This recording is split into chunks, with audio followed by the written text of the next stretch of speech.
Makanya saudara-saudara, kalau kita lihat ya secara budaya, ketika terjadi gerakan-gerakan kekerasan, yang terjadi itu sebetulnya kita tidak simpatik kepada korban, tapi gerakan yang ujung-ujungnya itu membela diri. Ketika terjadi teroris, itu bukan bagian dari agama. Bukan bagian dari agama terus opo? Wong ayate sing diwaca ayat keagamaan. Malah yang dituduh komunis. Yang dibaca bukan Das Kapital, yang dibaca bukan manifesto komunis. Berarti artinya itu, bayangin ideal terhadap agama kita itu ketika menghadapi kenyataan.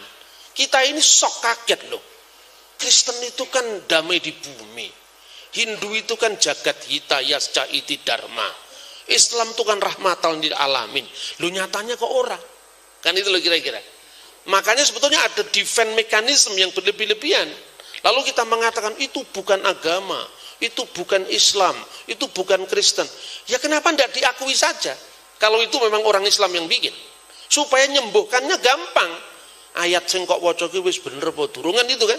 Tapi kalau mengatakan komunis, dasar komunis kok Pak.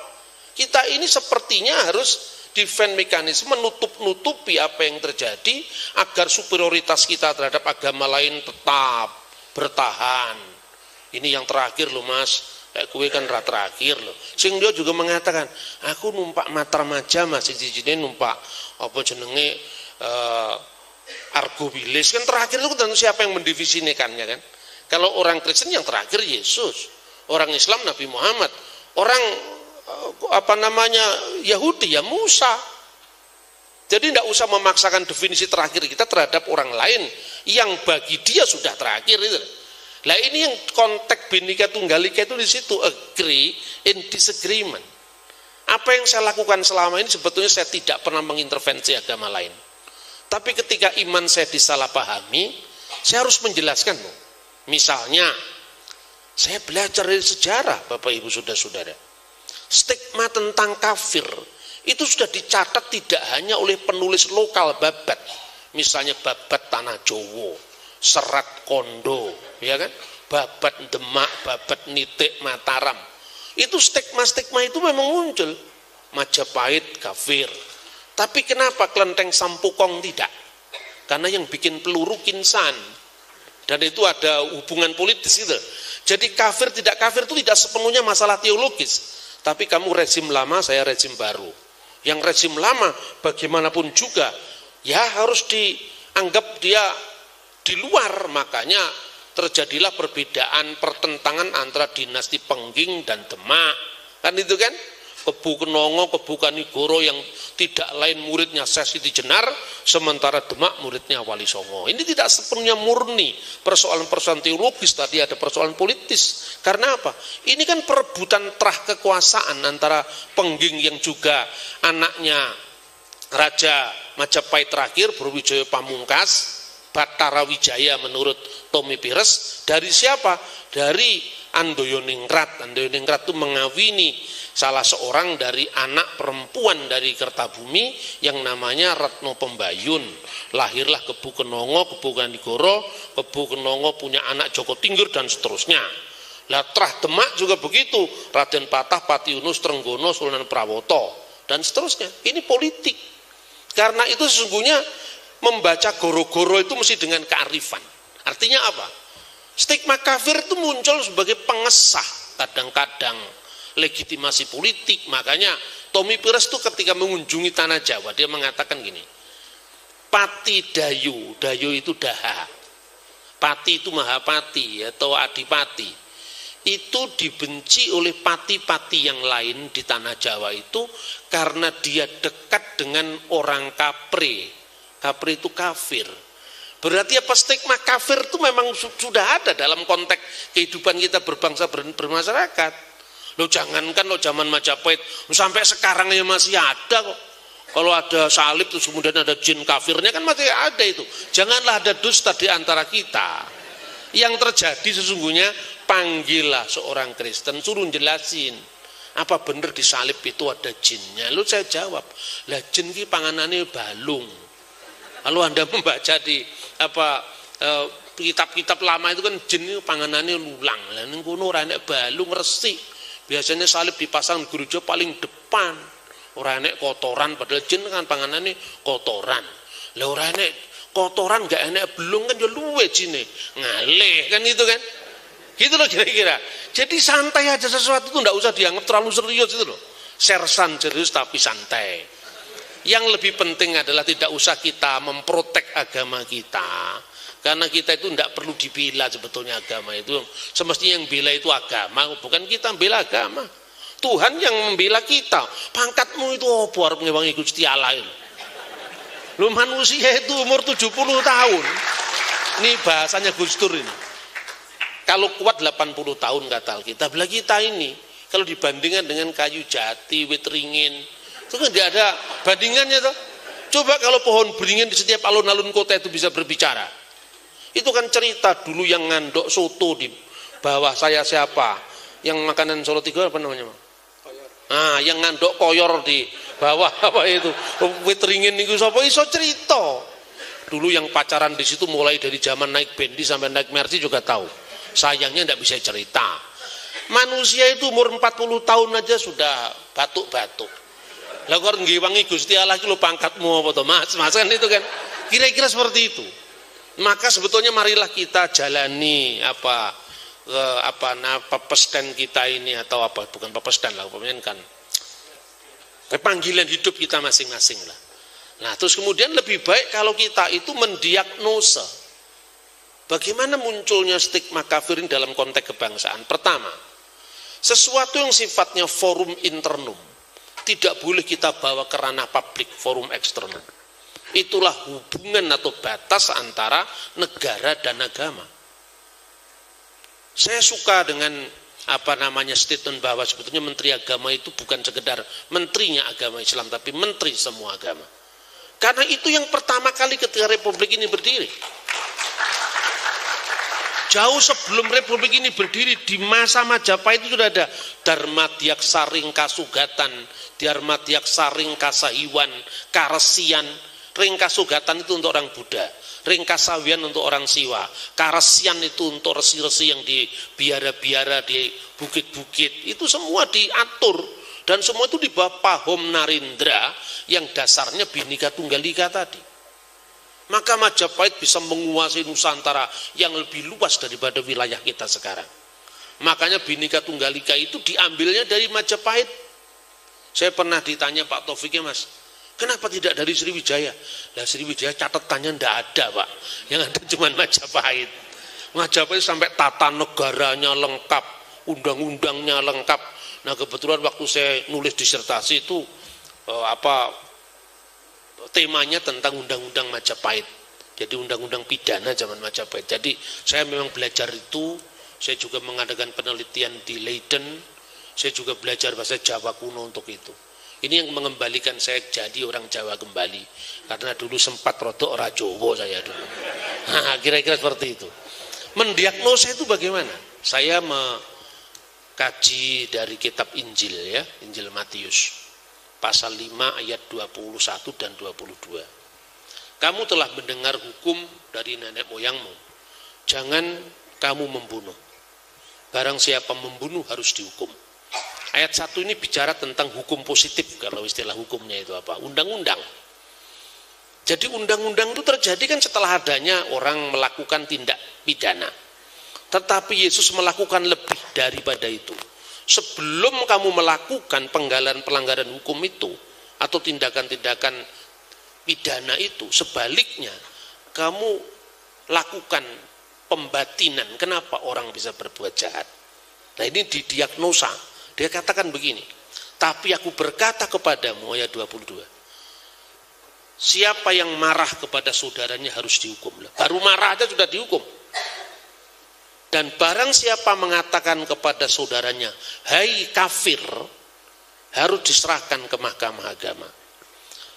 Dan yang mengatakan kepada saudaranya jahil, harus diserahkan ke neraka yang menyala-nyala. Saya ini pusing memahami ayat ini apa maksudnya ini. Saya lakukan eksegese. Yesus itu berbicara di dalam bahasa Aramaik. Tetapi dia juga bisa bahasa Yunani. Wong itu memang hidup abad pertama itu kan tidak, memang masyarakatnya sangat heterogen, Bhinneka Tunggal Ika. Makanya Yesus berkarya di Galilea, yang dikenal dengan Derek Hayam, Aver Hayarden, Gelil Hagoyim. Derek Hayam, jalan ke laut itu via Maris itu.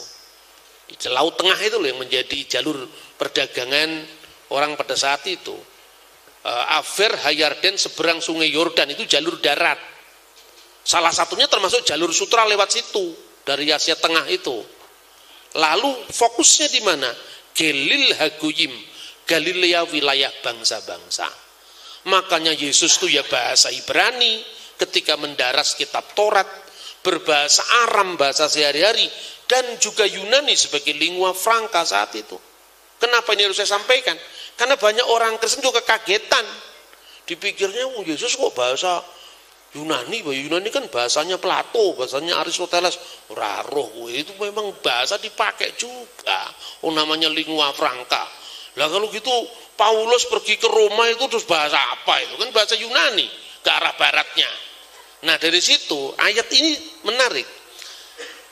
Kata yang diterjemahkan kafir itu ternyata bukan bahasa Yunani, bahasa Aram, raka. Kata yang diterjemahkan dengan jahil itu bahasa Ibrani, more. Artinya apa? Memang kalau saya ngomong pakai bahasa Inggris misalnya, kan logat saya tetap Jawa. Kalau saya ngomong pakai bahasa Indonesia, kadang-kadang logat saya Jawa. Karena apa? Itu bahasa ibu saya. Begitu juga saya kira Kristus.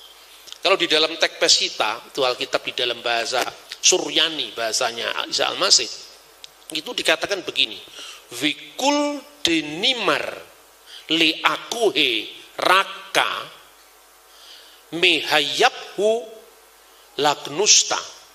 Barang siapa mengatakan kepada saudaranya raka, maka dia diserahkan ke Knesset, ke mahkamah agama, ke Knusta itu bahasa Ibrani, Knesset itu Sanhedrin.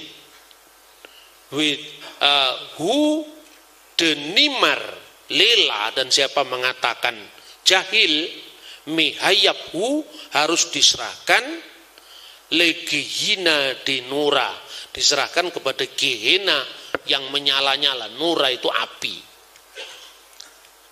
Apa sebetulnya relevansi kata raka kafir ini dalam konteks dengan pembunuhan? Kalau bicara tentang kebencian, kemarahan dengan pembunuhan itu Pak Hakim nanti gampang itu ngambilnya dari KUHP, gampang. Tapi pengkafiran dengan pembunuhan itu sulit itu.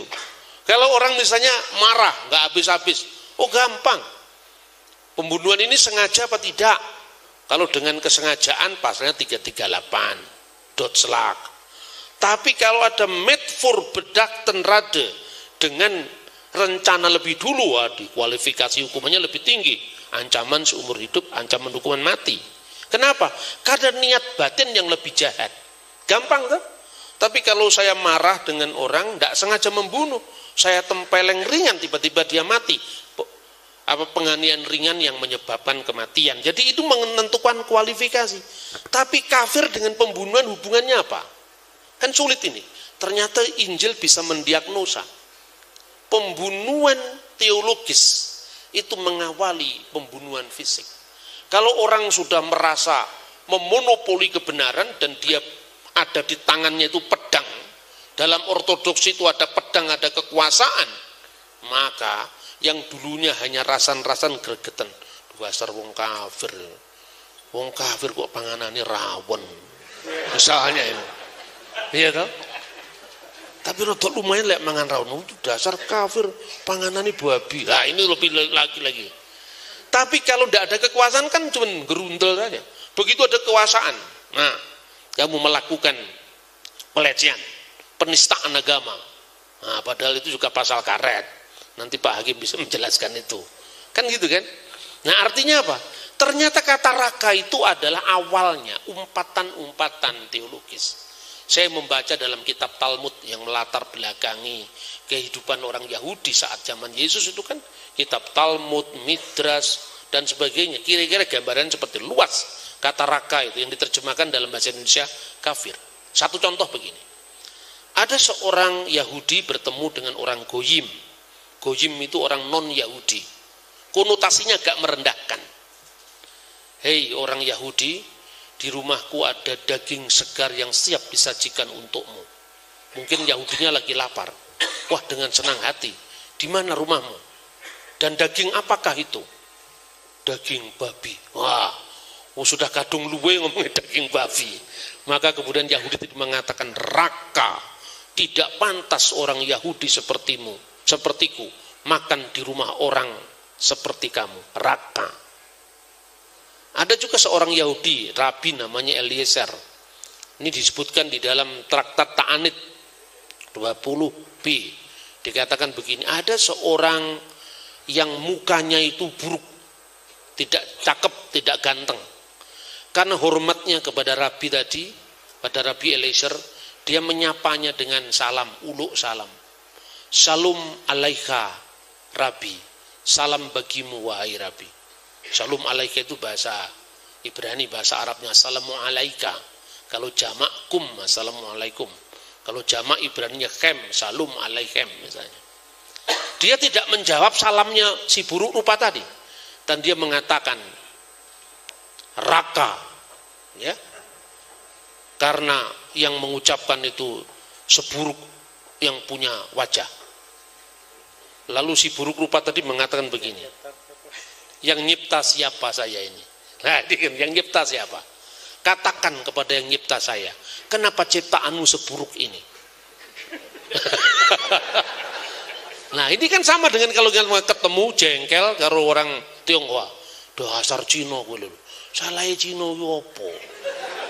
Kok nyandak ras dulu. Jadi ada umpatan teologis, umpatan rasial macam itu kata raka.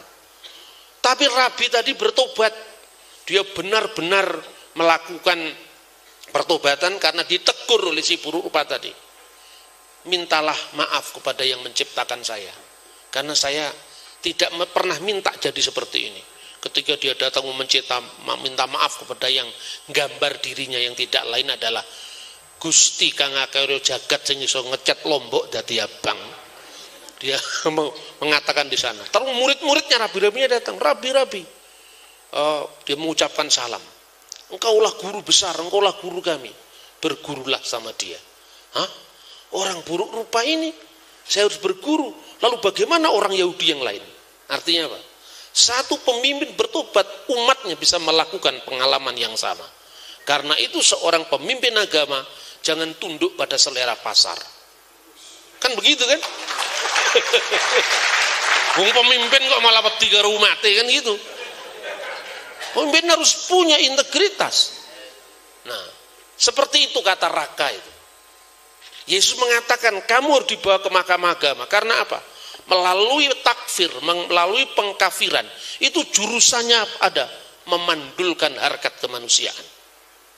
Terus kemudian yang kedua dan terakhir, dan siapa yang mengatakan more harus diserahkan ke neraka yang menyala-nyala. Loh ini kok lebih dahsyat lagi ini, sampai masuk neraka. Gara-gara kesalahan itu Nabi Musa dan Harun tidak bisa masuk ke tanah perjanjian. Karena apa? Dia menyebut ketika orang Yahudi bersungut-sungut di padang gurun itu, karena di sana tidak ada air, di sana tidak ada makanan yang enak, tidak ada buah-buahan yang lezat. Dia mengatakan, Musa, kamu bawa kita ini kemana? Di Mesir kan kita enak, sekalipun dijajah Fir'aun, tapi kan nggak kurang makan, nggak kurang sandang, nggak kurang minum. Tapi di padang belantara puluhan tahun seperti ini, Wafadis kita itu mau kemana? Tuhan menyuruh Musa untuk memukulkan tongkat di atas batu itu. Tapi sambil marah Musa memukul tongkat itu dan dia mengatakan, Sim'una hamurim, dengarlah wahai orang-orang durhaka.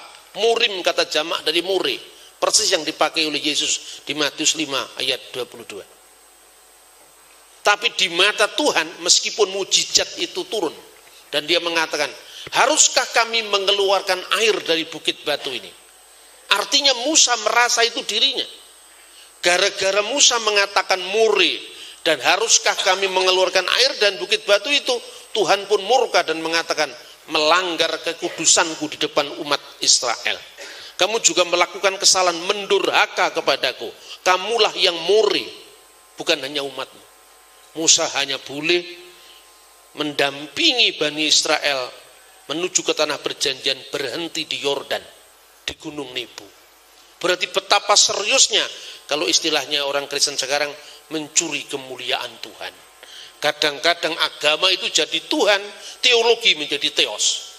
Kita lupa bahwa kita ini hamba-hamba kebenaran. Yang disuruh Tuhan untuk menyampaikan kebenaran yang bukan milik kita, tapi milik Kang Ngakaryo Jagat sehingga solo ngecat Lombok dadi abang, kangkung dadi ijo. Itu persoalannya. Maka sungguhnya penyakitnya umat beragama sekarang adalah seperti yang dilakukan, ditegur oleh Yesus. Ini diagnosa kita tentang pengkafiran. Maka mengkafirkan orang lain itu adalah tindakan yang di luar batas wewenang kita. Karena itu hanya haknya Tuhan semata-mata. Terus yang terakhir, kafir dan tidak kafir itu tergantung definisi dan siapa yang menganutnya. Ke dalam forum internum kita boleh mengatakan, saya memilih yang terbaik untuk jalan hidup saya. Sama dengan ketika saya memilih istri. Saya merasakan istri saya itu yang paling cantik ing salumaing bumi sakureping langit.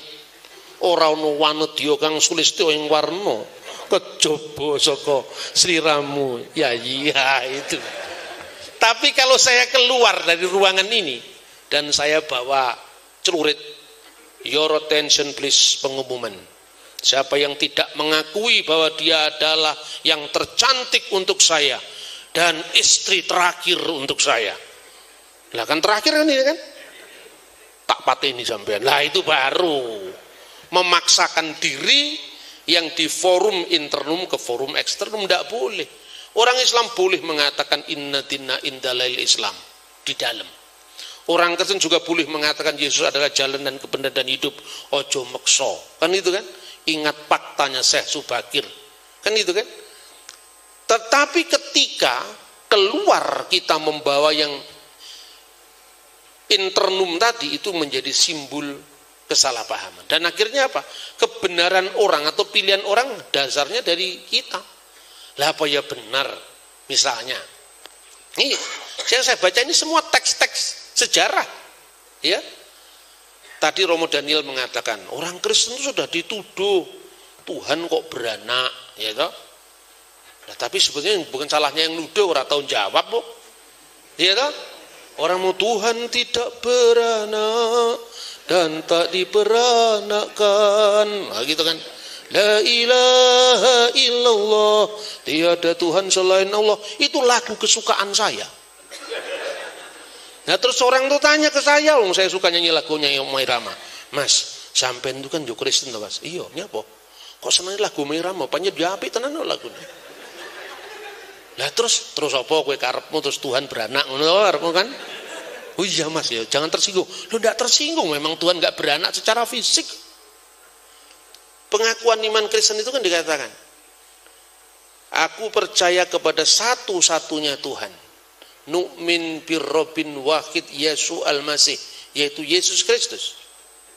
Ibnullahul wahid, anak Allah yang tunggal. Al-mauludu minal abhob lakulituhur, yang lahir dari Bapa sebelum segala abad. Lah mosok enek wong lahir saka Bapa, Mas? Kan lahir kabeh kok mama kan? Tidak ada lah orang lahir dari Bapak. Artinya apa? Allah itu memang tidak beranak dan tidak diperanakkan secara fisik. Jangan GR dulu. Kalau Tuhan itu punya anak, siapa bidannya? Lah orangnya urusannya karo Kristen itu loh. Tapi karena selama ini memang orang Kristen nggak tahu jawab, dianggap benar itu loh. Maka bagi saya misi Kristen itu jangan-jangan nggak usah sampai mengatakan yang terlalu jauh-jauh, menjelaskan kesalahpahaman ini saja. Orang akan membuat kita ini duduk bersama.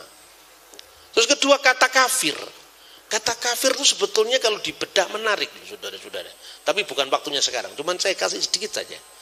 Kafir itu berasal dari kata kafara yakfuru kufran, kafir, bahasa Arab. Bahasa Arab, Ibrani, Aramaik itu punya yang namanya jitir kalau bahasa Arab. Akar kata. Kaf, ya, fa, ro, ya, kafara, yakfuru. Ibrani juga begitu, punya yang namanya sores. Sores itu berasal dari akar kata yang berasal biasanya 3 huruf. Nah, dalam bahasa Aram kata kapara itu artinya menyangkal. Misalnya, kalau saya membaca di dalam surat Rasul Yohanes ya, yang pertama pasal 2 ayat 22 itu tentang apa? Tentang antikristus, tentang dajjal. Pasal 22 dikatakan, Manu dagala, siapakah dajjal itu? Karena kata dajjal dalam bahasa Arab itu sebetulnya berakar dari bahasa Suryani. Mesiha dagala menjadi al-masihud dajjal, seperti Gabriel menjadi Jibril ya. Dan kadang-kadang huruf A menjadi I, Amram Imron, Abraham Ibrahim. Manu dagala ila in aina dekafar Yesua lahua masiha hanahu masiha dagala. Siapakah dajjal itu? Siapakah pembohong itu? Kecuali dia yang kafara, yang kafir terhadap Yesus sebagai Kristus. Dialah Masih Dajjal. Nah, ini Dajjal Kristen apa? Dajjalnya hadis Bukhari Muslim. Dajjalnya Kristen lah, makanya kafir dewe-dewe, iman dewe-dewe. Terus saya ajak salaman. Kita ini sama-sama kafir, sama-sama beriman. Ya, kafir, mukmin, kafir, mukmin. Itu loh. Kafir terhadap siapa? Kafir terhadap konsepnya orang lain kan? Kalau Anda sebagai seorang muslim kan mengkafiri konsep Brahman, Atman Hindu. Gitu? Sekali pula ngarepe wong Hindu kita mengatakan kita ini saling menghormati, kita ini saling menghargai. Tapi di belakang jawil-jawil koncone. Wong Hindu manunggaling kawula Gusti sesat wi kleru ya. Kita juga kadang-kadang itu jawil-jawil. Sakjane wong Kristen ki yo apik yo. Tapi kelakuane sing apik. Ning akidahe rusak. Wong Gusti Allah duwe anak. Padahal takono dhisik sing ngomong anak kuwi artine opo kan itu kan anak kunci kan ora berarti ibuke duwe kunci tenan. Anak dalan terus bojone dalane sapa kan ya ora ngono lah. Ndak ada lah agama primitif seperti itu kecuali ada di dunia ide kita. Jadi marilah kita sama-sama beriman terhadap apa yang kita yakini dan bersama-sama kafir terhadap apa yang tidak kita boleh. Selamat berkafir ya dan selamat beriman. Tuhan memberkati.